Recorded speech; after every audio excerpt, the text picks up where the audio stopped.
नमस्कार विद्यार्थी मित्रांनो, मी प्राध्यापिका सौ प्रतिमा खोत चौगुले। जसं की तुम्हा सर्वांना माहिती आहे, इंजिनिअरिंग ॲडमिशनच्या प्रोसेसमधल्या एका महत्त्वाच्या टप्प्यावर आपण सर्वजण येऊन पोचलेलो आहोत। म्हणजेच उद्यापासून ऑप्शन फॉर्म फिलिंगला सुरुवात होतीये। गेली 42 वर्षे इंजिनिअरिंग क्षेत्रामधील प्रदीर्घ अनुभव असलेली आणि पहिली सेल्फ फायनान्स इन्स्टिट्यूट म्हणून आपण जिला ओळखतो ती डीकेटी संस्था, या संस्थेतील एक अनुभवी प्राध्यापक डॉक्टर ए.के. घाटगे सर आज आपणासोबत इथे उपस्थित आहेत। इंजिनिअरिंग ॲडमिशनच्या या ऑप्शन फॉर्म फिलिंगमध्ये नेमक्या कोणत्या स्टेप्स आपल्याला फॉलो करायच्या आहेत आणि त्या स्टेप्स फॉलो करताना कोणती काळजी घ्यायची आहे आणि कुठल्या मिस्टेक्स आपल्याला अवॉइड करायच्या आहेत या संदर्भात जाणून घेण्यासाठी आज आपण इथे उपस्थित आहोत। तर आपणासोबत उपस्थित आहेत डॉक्टर ए.के. घाटगे सर। नमस्कार घाटगे सर। नमस्कार मॅडम। तर संपूर्ण डिस्कशनला सुरुवात करण्या अगोदर नेमकी ही इंजिनिअरिंग ॲडमिशनची प्रोसेस कशी असते ही थोडक्यात त्या स्टेप्स मध्ये तुम्ही सांगा। ही इंजिनिअरिंग ॲडमिशन प्रोसेस मी 8 पार्ट मध्ये सांगेन।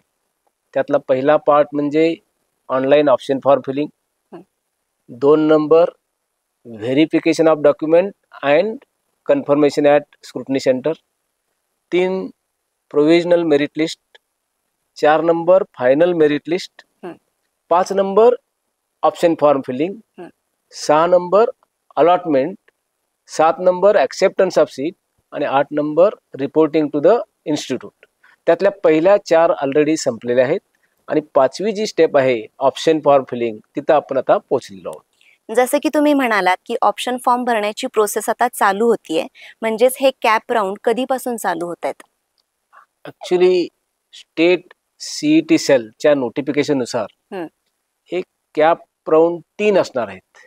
Cap round 1, cap round 2, cap round 3 आणि कॅप राऊंड 1 साठी ऑप्शन फॉर्म भरण्याची तारीख 9 ऑगस्ट पासून 11 ऑगस्ट पर्यंत असणार आहे। मग यासाठी विद्यार्थ्यांनी कोणती तयारी करणं नेमकं गरजेचं आहे? आता ऑप्शन फॉर्म भरण्याची विद्यार्थ्यांचा होमवर्क खूप महत्त्वाचा आहे। जसं की विद्यार्थ्यांनी कॉलेजेसची लिस्ट तयार केली पाहिजे। नंबर 2, त्या कॉलेजेसमध्ये कोणकोणत्या ब्रँचेस आहेत त्या नोट केलेल्या असल्या पाहिजेत।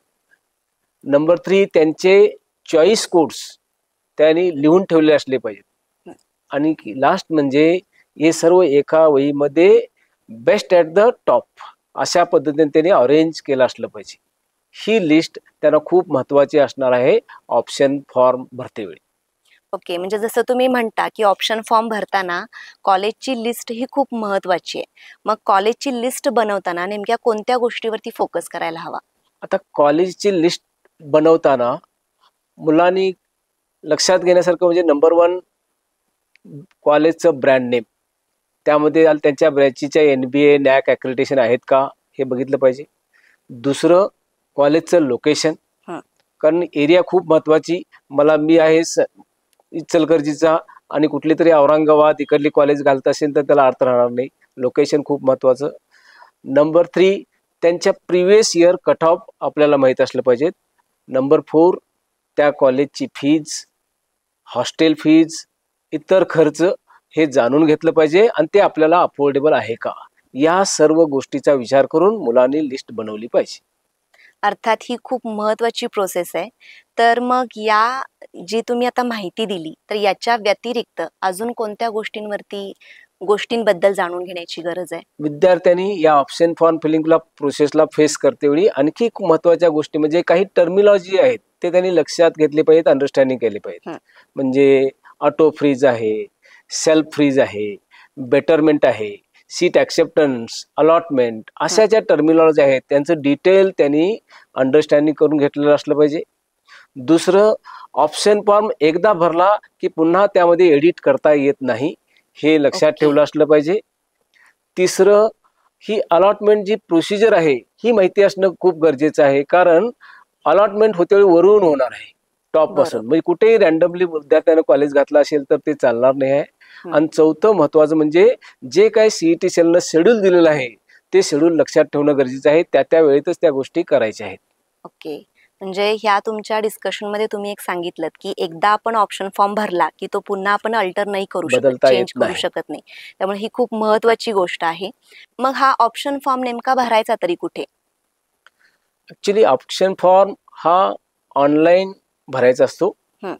ती भरण्याची प्रोसिजर सांगायचं झालं तर पहिला पॉइंट, विद्यार्थ्यांनी सीईटी सेलवरती आपला लॉग इन ID वापरून लॉग इन केलं पाहिजे, पासवर्ड वापरून. नंबर 2, लॉग इन केला की आतमध्ये त्याला भरपूर इन्स्ट्रक्शन दिसतील. त्या इन्स्ट्रक्शन वाचून शेवटी एक लाईन दिसेल त्याला की प्रोसीड फॉर ऑप्शन फिलिंग.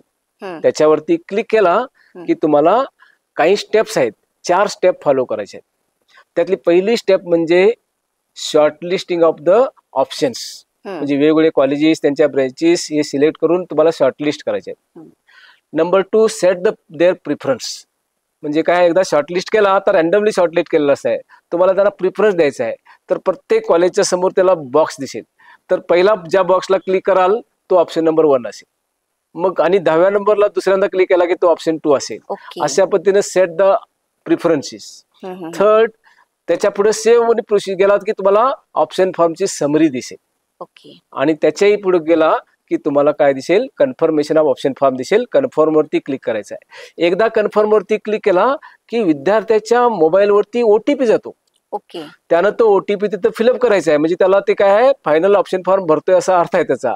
आणि पुन्हा कन्फर्म केला की ऑप्शन फॉर्म लॉक झाला. आता तो पुन्हा अनलॉक करता येत नाही. मग आता घाटगे सर, माझा प्रश्न असा आहे की मग आता तुम्ही म्हणालात की एवढे आपण ऑप्शन फॉर्म भरू शकतो, पहिला भरू शकतो, दुसरा, तिसरा, मग असे जास्तीत जास्त किती ऑप्शन्स भरू शकतो? साधारण आपण टोटल 300 ऑप्शन्स भरू शकतो. 300 ऑप्शन्स म्हणजे 300 कॉलेजेस नव्हे की एका कॉलेजचे. आता साधारण आमचं DKT कॉलेज म्हटलं की DKT मध्ये 12 ब्रँचेस आहेत, तर ते 12 ऑप्शन्स होतात. अशा पद्धतीने तुम्ही जास्तीत जास्त 300 ऑप्शन्स भरू शकता. आता ही अलॉटमेंटची प्रोसेस नेमकी कशी होते आणि अलॉटमेंट झाल्यानंतर नेमकं काय करायला पाहिजे? आता जी डेट दिल्यानुसार 9, 10, 11ला ऑप्शन फॉर्म भरले की 11 तारीख संपली की साधारण 14 तारखेला अलॉटमेंटची लिस्ट जाहीर होणार आहे. मग ही कॉम्प्युटराइज्ड मेथड आहे. अलॉटमेंट झालं की विद्यार्थ्याच्या 3 गोष्टी घडलेल्या असतील. एक, त्याचा पहिला ऑप्शन त्याला मिळालेला असेल, म्हणजे अलॉट झाला असेल. दुसऱ्यापासून कुठला तरी मधला ऑप्शन त्याला अलॉट झाला असेल. आणि तिसरं, त्याला काहीच अलॉट नाही झाला असेल. आता ह्या तिन्हीचा विचार करता विद्यार्थ्यांनी काय केलं पाहिजे, तर पहिला जर अलॉट झाला असेल तर ते ऑटो फ्रीज होतं. म्हणजे ते कॉलेज ऑटोमॅटिकली लॉक केलं होतं. विद्यार्थ्याला पुढच्या राऊंड मध्ये भाग घेता येत नाही. मग त्यानं स्वतः ती सीट ऍक्सेप्ट करायला पाहिजे, सीट ऍक्सेप्टन्स फी भरायला पाहिजे आणि कॉलेजला जाऊन दिलेल्या वेळेत 16, 17, 18च्या मध्ये रिपोर्टिंग करायला पाहिजे. हा पहिला झाला. पहिल्या प्रिफरन्सला जर अलॉटमेंट आली असेल तर. दुसऱ्यापासून पुढचा कुठली तरी सीट मिळाला असेल तर त्याच्या पुढे परत 3 पर्याय आहेत. तो सेल्फ फ्रीज करू शकतो, म्हणजे मिळालेलं कॉलेज मला चांगलंच आहे आणि मला घ्यायचंच आहे म्हणून तो स्वतः फ्रीज करू शकतो. मग सीट ऍक्सेप्ट करून सीट ऍक्सेप्टन्सची फी भरून तो कॉलेजला जाऊन रिपोर्टिंग करू शकतो. त्यानंतर तो बेटरमेंट करू शकतो. बेटरमेंटलाच तिथं नॉट फ्रीज असा शब्द वापरलाय. तो बेटरमेंट किंवा नॉट फ्रीज करू शकतो. याचा अर्थ काय, तर तो पुढच्या राऊंडला जाऊ शकतो ही सीट रिझर्व्ह ठेवून. आणि इथं सुद्धा बेटरमेंट केल्यावर सुद्धा त्याला ती 1000 रुपये ऑनलाईन सीट रिझर्वेशन फी म्हणा तुम्ही. सीट ऍक्सेप्टन्स फी आहे पण रिझर्व्ह करतोय म्हणून सीट रिझर्वेशन फी भरायची आहे आणि कॅप राऊंड 2 ची वाट बघायची. म्हणजे दुसरा ऑप्शन, त्याला जो ऑप्शन मिळालेला आहे त्यानं तो पकडून ठेवलेला आहे आणि मग तो पुढच्या राऊंडची वाट बघणार आहे. बरोबर. आणि तिसरं काय मिळालंच नसेल तर गप बसणे आणि आता मेरिट जे काय मिळालं आहे याच्यापेक्षा कमी मेरिटची कॉलेज कुठली राहिले त्याची तयारी करून तो दुसऱ्या कॅप राऊंड साठी वाट बघणे हे त्याच्या हातात आहे. आणि तिसरं, त्याला काय मिळालंच नसेल तर तो आता पुढच्या राऊंडची तयारी, कॅप राऊंड 2 ची तयारी करू शकतो. जसं तुम्ही म्हणालात की कॅप राऊंड 1 मध्ये म्हणजे आता ऑटो फ्रीज, हा ऑटो फ्रीजचा नेमका कन्सेप्ट काय असतो? म्हणजे तो पहिल्या राऊंडला, दुसऱ्या राऊंडला, अशा तिन्ही राऊंड साठी ते ऍप्लिकेबल आहे का? ऑटो फ्रीज म्हणजे ऑटोमॅटिकली फ्रीज होणार म्हणजे तो पहिला कारण विद्यार्थ्यांना कसं आहे, ते पहिला ऑप्शन म्हणजे त्याचं ड्रीम ऑप्शन असणार आहे. बरोबर. आणि त्यामुळे त्या कॉम्प्युटरला वाटतं की आता ह्याचं ड्रीम ऑप्शनला मिळालं, ह्याच्या पुढे आता काय पर्यायच नाही, त्यामुळे ते ऑटोमॅटिकली फ्रीज होणार आहे. त्याला पुढच्या राऊंड मध्ये भाग घेता येत नाही. आणि त्यानं ऑटो फ्रीज असेल तर पुढची प्रोसिजर करून त्यानं इन्स्टिट्यूटला रिपोर्टिंग करायचंच आहे. ओके. इव्हन दुसऱ्या राऊंड मध्ये जरी त्याला पहिला ऑप्शन मिळाला असेल तर पुन्हा ते तसंच होणार आहे. आणि समजा तो ऑटो फ्रीज झाला आणि तरी तो जर त्यानं घेतलेला नाही तर मग काय होणार? तो पूर्ण राऊंडच्या बाहेर जाणार. तो म्हणजे नंतर ऑटो इन्स्टिट्यूट फ्रीज. लेवललाच एलिजिबल असणार. बरोबर. प्रायव्हेटची काही नंतर ऍडमिशन राहिलेल्या सीटसाठी जे इन्स्टिट्यूट राऊंड होतील त्याला तो एलिजिबल असेल, पण दुसऱ्या तिसऱ्या राऊंडसाठी तो एलिजिबल राहणार नाही. ओके. मग ही बेटरमेंटची प्रोसेस जी तुम्ही म्हणालात ती थोडीशी पुन्हा सांगाल का? आता बेटरमेंट म्हणजे काय, तर जी काही मला पहिल्या राऊंड मध्ये सीट मिळाली आहे, मी साधारण 50 ऑप्शन भरलेत आणि मला आता 25वा ऑप्शन मला यामध्ये अलॉटमेंट झालेला आहे, पण अजून माझे वरचे 24 ऑप्शन आहेत. बरोबर. मग मला काय करायचं आहे की मिळालेलं ठीक आहे, तो आपण ठेवायचा आहे, मला रिझर्व करून ठेवायचं आहे. मग रिझर्व करून ठेवणे यालाच आपण बेटरमेंट म्हणणार आहे. पण हे बेटरमेंट कधीपर्यंत आहे? सेकंड राऊंड पर्यंत. सेकंड राऊंडला जर तुम्हाला 24 नंबर मिळालं तर हे जाणार आहे, लक्षात घ्यायचं. ओके. ही बेटरमेंट केलेली शीट म्हणजे विद्यार्थ्यांना कधी कधी काय वाटतं की मला 25वा पण मिळालंय आणि आता नंतर 24वा पण मिळालं, म्हणजे दोन्हीला पण मी आहे. नाही, बेटरमेंट झाल्यानंतर सेकंड राऊंडला जर तुम्हाला वरच्या लेवलची सीट मिळाली तर ही सीट जाणार असते, पण मिळाली नाही तर हे राहणार आहे, असा बेटरमेंटचा अर्थ आहे. ओके. मग आता हे ऑप्शन फॉर्म भरत असताना आपल्याला चॉईस द्यावा लागतो, मग तो चॉईस कोड नेमका कसा असतो? आता ऍक्च्युअली चॉईस कोड हा 9 अंकी नंबर आहे. त्यातले पहिले 4 आकडे म्हणजे इन्स्टिट्यूटचा कोड असतो, दुसरे 3 किंवा 4 आकडे हे त्या ब्रँचचा कोड असतो. ओके. आणि शेवटचे 2 म्हणजे 10 असेल तर ती जनरल सीट. ओके. आणि शेवटला 1T असेल तर ती TFWS साठीची सीट आहे असं ओळखायचं आहे. म्हणजे TFWS काय आहे हा कन्सेप्ट? आता TFWS चा लॉंग फॉर्मच असा आहे की ट्युशन फी वेवर स्कीम. ओके. की शासनानं काय केलेलं आहे की प्रत्येक 60 इंटेकच्या माग 3 seat extra over and above दिलेले आहेत, ज्या प्युअर मेरिटवर असणार आहेत, की ज्यांना ट्युशन फी नसणार आहे. म्हणजे आता फॉर एक्झाम्पल आमच्या कॉलेजची फी 1,10,000 असेल तर त्यातली 90,000 ट्युशन फी आहे ती पूर्ण माफ असणार आहे, वरची तेवढीच भरावी लागणार आहे. अशा सीट जर मिळाल्या तर त्याला TFWS सीट म्हणतात. आणि याला कोण अप्लाय करू शकतं, तर ज्या विद्यार्थ्यानं ऑप्शन तुमचा अप्लिकेशन फॉर्म भरते वेळी TFWS म्हणून सिलेक्ट केलेलं आहे आणि तिथं आपल्या फॅमिलीचं इन्कम 8 लाखाच्या आतला आहे अशी तहसीलदारची सर्टिफिकेट अपलोड केलं असेल तर असा विद्यार्थीच त्या TFWS सीटला अप्लाय करू शकतो. ओके. मग आता ही थोडक्यात पूर्ण प्रोसेस तुम्ही एक्सप्लेन केलात, पण आता हा ऑप्शन फॉर्म आता जर मला भरायचा असेल तर नेमकं कुठं जाऊन भरावं लागेल? आता ऑप्शन फॉर्म ऑनलाईन आपण कुठेही भरू शकतो, मोबाईलवर भरता येतं. पण मला असं म्हणता येईल की शक्यतो मोबाईलवर ऑप्शन फॉर्म भरू नये, तो डेस्कटॉप वरतीच भरावा, म्हणजे क्लिअर आपल्याला दिसेल. दुसरं, तज्ञ मार्गदर्शनाखालीच ऑप्शन फॉर्म भरावा की ज्याला या प्रोसिजर बद्दल बऱ्यापैकी सगळी माहिती आहे, कारण चुका होण्याची शक्यता जास्त असते. तिसरं, शक्यतो मी असं म्हणेन की बऱ्याच इंजिनिअरिंग कॉलेजमध्ये हे स्क्रुटनी सेंटर आहे, या अशा फॅसिलिटी दिलेल्या आहेत मुलांना ऑप्शन फॉर्म भरण्यासाठी, तर चांगल्या इंजिनिअरिंग कॉलेजमध्ये जाऊन त्यांनी ऑप्शन फॉर्म भरावा. आणि त्याही पलीकडे मी असं म्हणेन की आमच्या DKT मध्ये ही सर्व सोय आम्ही केलेली आहे. जवळजवळ 100 कॉम्प्युटरच्या लॅब वगैरे आम्ही तयार करून ठेवलेले आहे की जिथं आणि तज्ञ प्राध्यापक आणि आपले नॉन टीचिंग स्टाफ बसलेले आहेत की त्या विद्यार्थ्याला मदत करण्यासाठी. तर अवश्य विद्यार्थ्यांनी यावं इथं आणि आपला ऑप्शन फॉर्म व्यवस्थित भरून घ्यावा तज्ञ मार्गदर्शनाखाली.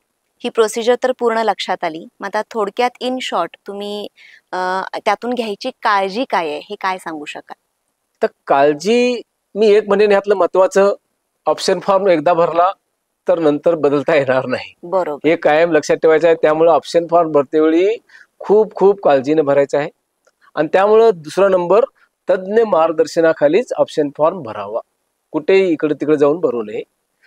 तिसरं महत्वाचं म्हणजे की विद्यार्थ्यांनी ऑप्शन फॉर्म भरण्या अगोदर ही सगळी टर्मिनॉलॉजी प्रोसेस समजून घ्यावी. म्हणजे ऑटो फ्रीज काय आहे, बेटरमेंट करायचं म्हणजे काय करायचं, हे सेकंड राऊंडला एलिजिबल आहे नाही एलिजिबल आहे, डिटेल प्रोसिजर समजून घ्यावी. आणि शेवटचं महत्वाचं म्हणजे जे काय आपल्याला CET सेलनं कॅलेंडर दिलं आहे ते तंतोतंत पालन केलं पाहिजे. म्हणजे आपल्याला माहित पाहिजे पहिला राऊंडचे ऑप्शन फॉर्म कधी भरायचे आहेत, अलॉटमेंट कधी लागणार आहे आणि रिपोर्टिंग कधी करायचं. तसंच दुसरं, ह्या वेळा पाळणं खूप महत्वाचं आहे. एखादा दिवस मागे पुढे झाला तर आपलं खूप मोठं नुकसान होण्याची शक्यता असते. बरोबर. तर विद्यार्थी मित्रांनो, जसं की तुम्हाला समजलं की उद्यापासून ऑप्शन फॉर्म फिलिंगला सुरुवात होतीये. 9 ऑगस्ट ते 11 ऑगस्ट या तारखा खूप महत्त्वाच्या आहेत. वेळा अत्यंत महत्त्वाच्या आहेत. त्या पाळणं गरजेचं आहे आणि सरांनी जसं सांगितलं, ऑप्शन फॉर्म फिल करताना तज्ञ लोकांची मदत घ्यायची आहे. कॉलेजची लिस्ट व्यवस्थित फॉर्म करायची आहेत. प्रेफरन्सेस व्यवस्थित ठरवायचे आहेत. आणि जसं की सरांनी आपल्याला सांगितलं की ऑप्शन फॉर्म फिल केल्यानंतर तो अल्टर करता येत नाही, तो चेंज करता येत नाही. त्यामुळे हे काळजीपूर्वक करायचं आहे. मग तुम्ही एखाद्या वेल नोन इन्स्टिट्यूटमध्ये सुद्धा गेलात तरी चालेल, किंवा जसं सरांनी ऑप्शन दिला की DKTमध्ये सुद्धा ही खूप चांगली व्यवस्था आहे. तुम्ही इथं आलात तर सर्व तज्ञ लोकांच्या मार्गदर्शनाखाली तुमचा ऑप्शन फॉर्म भरला जाईल आणि ही ऑप्शन फॉर्म फिल करण्याची प्रोसिजर अत्यंत व्यवस्थितपणे पार पडेल आणि तुमचं करिअर वेल सेट होईल, यात तीळ मात्र शंका नाही. तुमच्या भविष्यासाठी तुम्हा सर्वांना खूप साऱ्या शुभेच्छा देते आणि थांबते. धन्यवाद.